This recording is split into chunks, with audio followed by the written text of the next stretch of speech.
ओम शांति।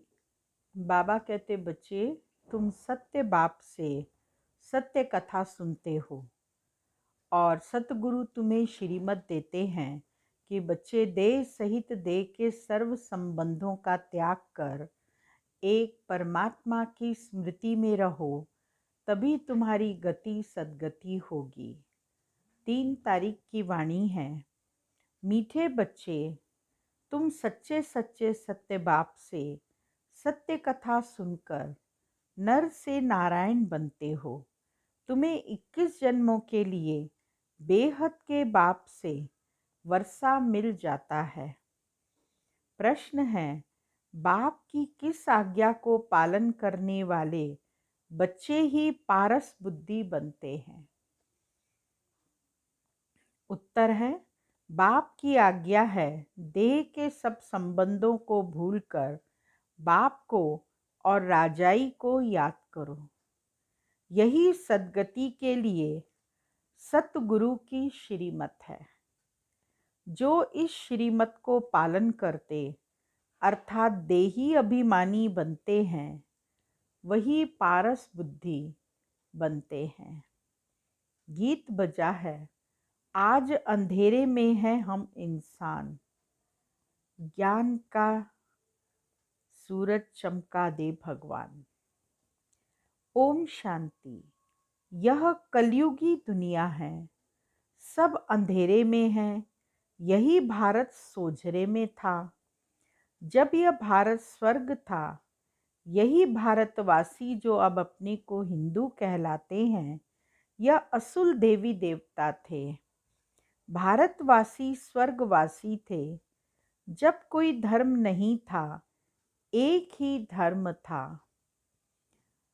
स्वर्ग, बैकुंठ, बहिष्ठ, हेवन, यह सब भारत के नाम थे।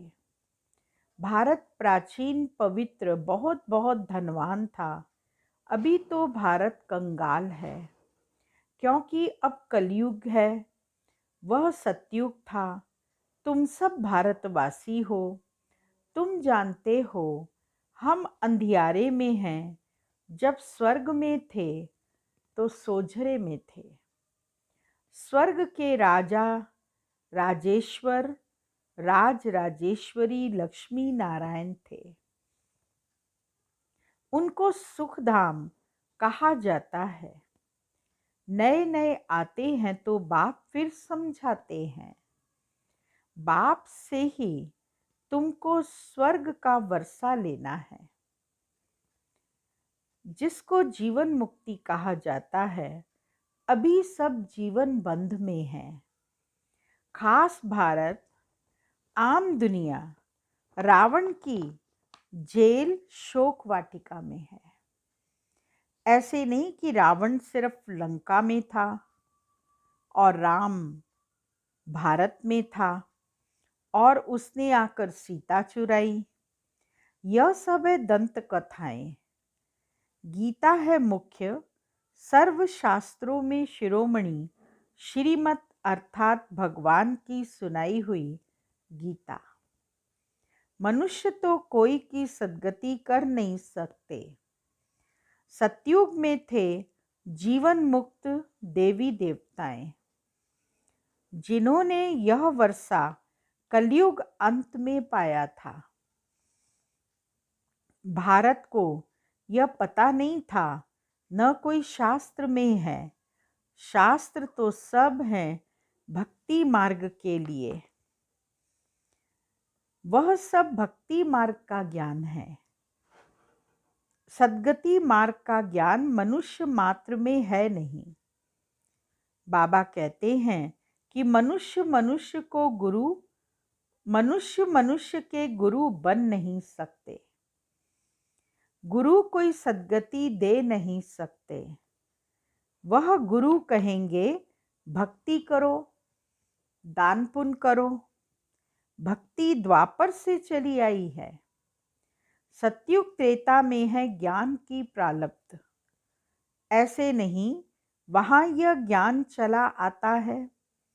यह जो वर्षा भारत को था, यह बाप से संगम पर ही मिला था, जो फिर अभी तुमको मिल रहा है।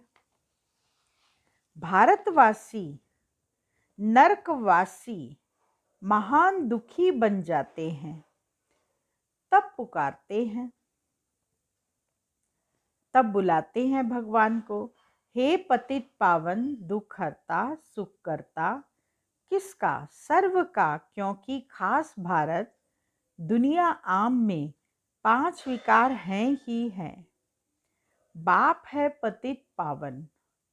बाबा कहते हैं, मैं कल्प कल्प कल्प के संगम पर आता हूँ और सर्व का सद्गति दाता बनता हूँ।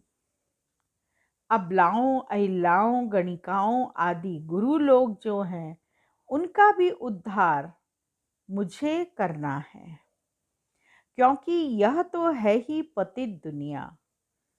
पावन दुनिया सतयुग को कहा जाता है। भारत में लक्ष्मी नारायण का राज्य था। यह भारतवासी नहीं जानते कि यह स्वर्ग के मालिक थे। पतित खंड माना झूठ खंड, पावन खंड माना सच खंड। भारत पावन खंड था। इन लक्ष्मी नारायण की सूर्यवंशी डिनास्टी थी। यह भारत है अविनाशी खंड, जो कभी विनाश नहीं होता। जब इनका राज्य था तो और कोई खंड था नहीं, वह सब बाद में आते हैं। शास्त्रों में सबसे बड़ी भूल तो यह की है जो कल्प लाखों वर्ष का लिख दिया है। बाप कहते हैं कि न तो कल्प लाखों वर्ष का होता, न सतयुग लाखों वर्ष का होता। कल्प की आयु 5000 वर्ष है। यह फिर कह देते कि मनुष्य 84 लाख जन्म लेते हैं। मनुष्य को कुत्ता बिल्ली आदि बना दिया है, परंतु उनका जन्म अलग है। 84 लाख वैरायटी है, मनुष्यों की वैरायटी एक है, उनके ही 84 जन्म हैं। बाबा कहते, बच्चे तुम आदि सनातन देवी देवता धर्म के थे। भारतवासी अपने धर्म को ड्रामा प्लान अनुसार भूल गए हैं।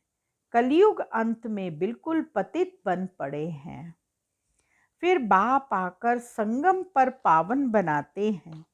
इनको कहा जाता है दुख धाम। फिर पाठ सुख धाम में होगा। बाबा कहते हैं, हे बच्चों, तुम भारतवासी ही स्वर्गवासी थे। फिर तुम 84 जन्मों की सीढ़ी उतरते हो। सतो से रजो तमो में जरूर आना है। तुम देवताओं जितना धनवान, एवर हैप्पी, एवर हेल्दी कोई नहीं होता। भारत कितना साहूकार था। हीरे जवाहरात तो बड़े बड़े पत्थरों मिसल थे, कितने तो टूट गए हैं। बाप तुम बच्चों को स्मृति दिलाते हैं कि तुमको कितना साहूकार बनाया था। तुम सर्वगुण संपन्न 16 कला संपूर्ण थे। यथा राजा रानी तथा प्रजा, इन्हों को भगवान भगवती भी कह सकते हैं। परंतु बाबा ने समझाया है कि भगवान एक है, वह बाप है। सिर्फ ईश्वर व प्रभु कहने से ही याद नहीं आता कि वो सभी आत्माओं का बाप है। यह तो है बेहद का बाप।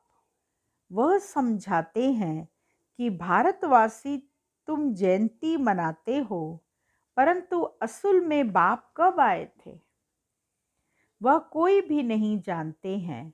है ही आयरन एजिड, पत्थर बुद्धि, पारसनाथ थे। इस समय पत्थर नाथ हैं। नाथ भी नहीं कहेंगे, क्योंकि राजा रानी तो है नहीं। पहले वहाँ दैवी राजस्थान था, फिर आसुरी राज्य बन जाता है। यह खेल है, वह है हद का ड्रामा, यह है बेहद का ड्रामा। वर्ल्ड की हिस्ट्री, ज्योग्राफी आदि से अंत तक तुम अभी जानते हो और कोई भी नहीं जानते। भारत में जब देवी देवता थे तो सारी सृष्टि के मालिक थे और भारत में ही थे। बाप भारतवासियों को स्मृति दिलाते हैं, सतयुग में आदि सनातन देवी देवता इनों का श्रेष्ठ धर्म श्रेष्ठ कर्म था, फिर 84 जन्मों में उतरना पड़े। यह बाप बैठ कहानी सुनाते हैं कि अब तुम्हारे बहुत जन्मों के अंत का जन्म है, एक की बात नहीं। न युद्ध का मैदान आदि ही है। भारतवासी यह भी भूल गए हैं कि इनों का राज्य था। सतयुग की आयु लंबी करने से बहुत दूर ले गए हैं। बाबा समझाते हैं कि मनुष्य को भगवान नहीं कह सकते, मनुष्य मनुष्य की सद्गति नहीं कर सकते। कहावत है कि सर्व का सद्गति दाता, पतितों को पावन करता एक है। यह है झूठ खंड। सच्चा बाबा सचखंड स्थापन करने वाला है। भक्त पूजा करते हैं, परंतु भक्ति मार्ग में जिसकी भी पूजा करते आए हैं, एक की भी बायोग्राफी नहीं जानते। शिव जयंती तो मनाते हैं। बाप है नई दुनिया का रचयिता, हेवनली गॉडफादर, बेहद सुख देने वाला। सतयुग में सुख था, वह कैसे और किसने स्थापन किया? नरकवासियों को स्वर्गवासी बनाया, भ्रष्टाचारियों को श्रेष्ठाचारी देवता बनाया। यह तो बाप का ही काम है। तुम बच्चों को पावन बनाता हूँ, तुम स्वर्ग के मालिक बनते हो। फिर तुमको पतित कौन बनाते हैं? यह रावण। मनुष्य कह देते हैं सुख दुख ईश्वर देते हैं। बाप कहते हैं मैं तो सबको सुख देता हूँ। आधा कल्प फिर तुम बाप का सिमरण नहीं करेंगे, फिर जब रावण राज्य होता है तो सबकी पूजा करने लग पड़ते हैं। यह तुम्हारा बहुत जन्मों के अंत का जन्म है। कहते हैं बाबा हमने कितने जन्म लिए? बाबा कहते बच्चे तुम अपने जन्मों को नहीं जानते हो। तुमने पूरे 84 जन्म लिए हैं।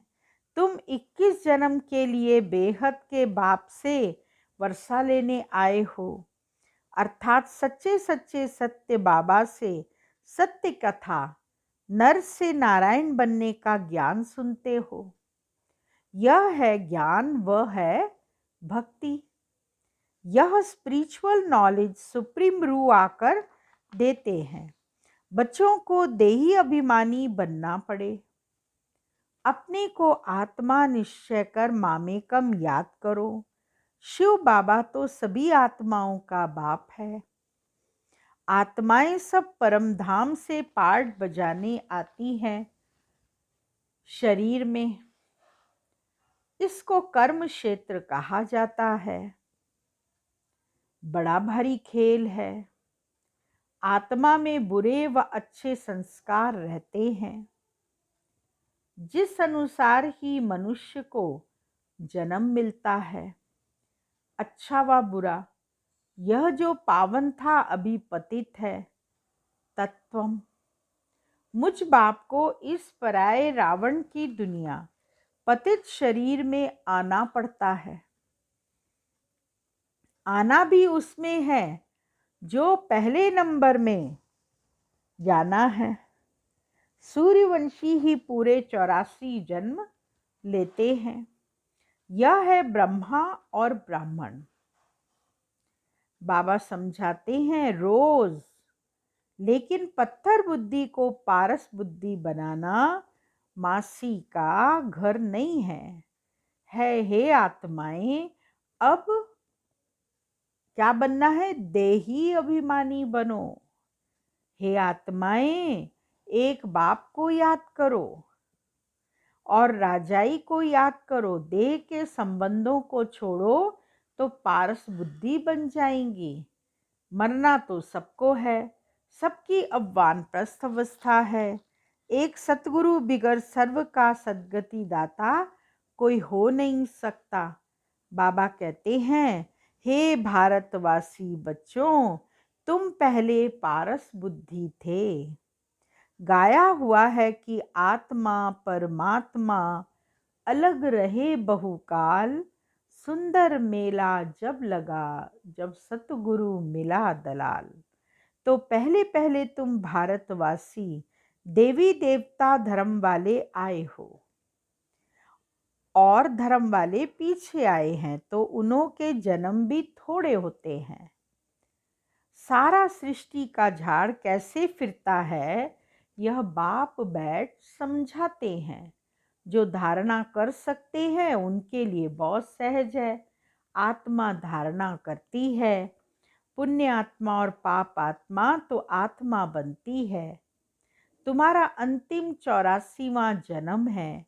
तुम वानप्रस्थ अवस्था में हो। वानप्रस्थ अवस्था वाले गुरु करते हैं। मंत्र लेने लिए तुमको अब बाहर का मनुष्य गुरु करना नहीं है। तुम सभी का मैं बाप, टीचर और सतगुरु हूँ। मुझे कहते ही हैं, हे पतित पावन शिव बाबा। अभी स्मृति आई है, सभी आत्माओं का यह बाप है। आत्मा सत्य है, चैतन्य है, क्योंकि अमर है। सभी आत्माओं में पार्ट भरा हुआ है। बाप भी सत्य चैतन्य है। यह मनुष्य सृष्टि का बीज रूप होने के कारण कहते हैं कि मैं सारे झाड़ के आदि मध्य अंत को जानता हूँ, इसीलिए मुझे नॉलेजफुल कहते हैं। तुमको भी सारी नॉलेज है कि बीज से झाड़ कैसे निकलता है। झाड़ बढ़ने में तो टाइम लगता है। बाबा कहते हैं कि मैं बीज रूप हूँ। अंत में सारा झाड़ जड़ीभूत अवस्था को पाता है। अभी देखो, देवी देवता धर्म का फाउंडेशन है नहीं, प्राय लोप है। जब देवी देवता धर्म गुम हो जाता है तब बाप को आना पड़े। एक धर्म की स्थापना कर बाकी सबका विनाश करा देते हैं। प्रजापिता ब्रह्मा द्वारा बाप स्थापना करा रहे हैं आदि सनातन देवी देवता धर्म की। तुम आए हो भ्रष्टाचारी से श्रेष्ठाचारी देवता बनने। यह ड्रामा बना हुआ है, इनकी एंड नहीं होती। बाबा आते हैं, आत्माएं सब ब्रदर्स हैं, मूल वतन की रहने वाली, जो उस एक बाप को सब याद करते हैं। दुख में सिमरन सब करे। रावण राज्य में दुख है, यहाँ सिमरन करते हैं तो बाप सर्व का सद्गति दाता एक है। उनकी महिमा है, बाप न आए तो पावन कौन बनाए। क्रिश्चियन, इस्लामी आदि जो भी मनुष्य हैं, इस समय सब तमो प्रधान हैं। सभी को पुनर्जन्म जरूर लेना है। अभी पुनर्जन्म मिलता है नरक में, ऐसे नहीं कि सुख में चले जाते हैं। जैसे हिंदू धर्म वाले कहते हैं कि स्वर्गवासी हुआ तो जरूर नरक में था ना। अभी स्वर्ग में गया, तुम्हारे मुख में गुलाब। जब स्वर्गवासी हुआ फिर उनको नरक के आसुरी वैभव क्यों खिलाते हो? पितृ खिलाते हैं ना। बंगाल में मछली अंडे आदि खिलाते हैं। अरे उनको यह सब खाने की दरकार क्या है? वापिस कोई जा नहीं सकता, जबकि पहले नंबर वालों को 84 जन्म लेना पड़ता है। इस ज्ञान में कोई तकलीफ नहीं है। भक्ति मार्ग में कितनी मेहनत है। राम राम जपते रोमांच खड़े हो जाते हैं। यह सब है भक्ति मार्ग। यह सूर्य चांद आदि रोशनी करने वाले हैं। यह देवता थोड़े ही हैं, वास्तव में ज्ञान सूर्य, ज्ञान चंद्रमा और ज्ञान सितारे यहाँ की महिमा है। अच्छा मीठे मीठे सिकिलदे बच्चों प्रति मात पिता बाप दादा का याद प्यार और गुड मॉर्निंग। रूहानी बाप की रूहानी बच्चों को नमस्ते और रूहानी बच्चों की रूहानी बाबा को याद प्यार गुड मॉर्निंग नमस्ते। मुख्य सार है पहला पॉइंट, इस अंतिम 84वें जन्म में कोई भी पाप कर्म नहीं करना है। पुण्यात्मा बनने का पूरा पूरा पुरुषार्थ करना है, संपूर्ण पावन बनना है। दूसरा पॉइंट है, अपनी बुद्धि को पारस बुद्धि बनाने के लिए कौन सा पुरुषार्थ करना है? क्या अभ्यास करेंगे जो पारस बुद्धि बनेंगे? वो अभ्यास करना है देह के सब संबंधों को भूल देही अभिमानी बनने का अभ्यास करना है।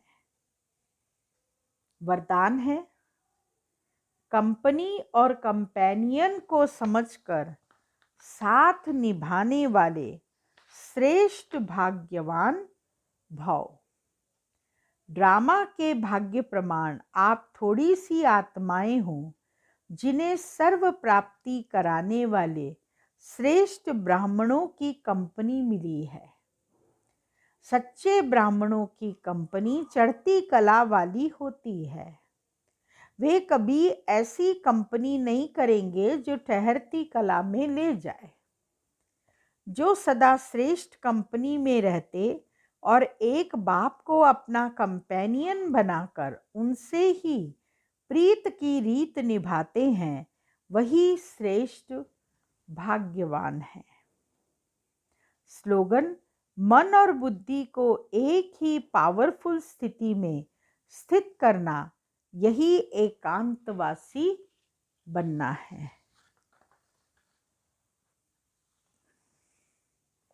आज की पॉइंट है, परमात्म प्यार में ऐसे समाये रहो जो कभी हद का प्रभाव अपनी ओर आकर्षित न करे। सदा बेहद की प्राप्तियों में मगन रहो, जिससे रूहानियत की खुशबू वातावरण में फैल जाए। ओम शांति।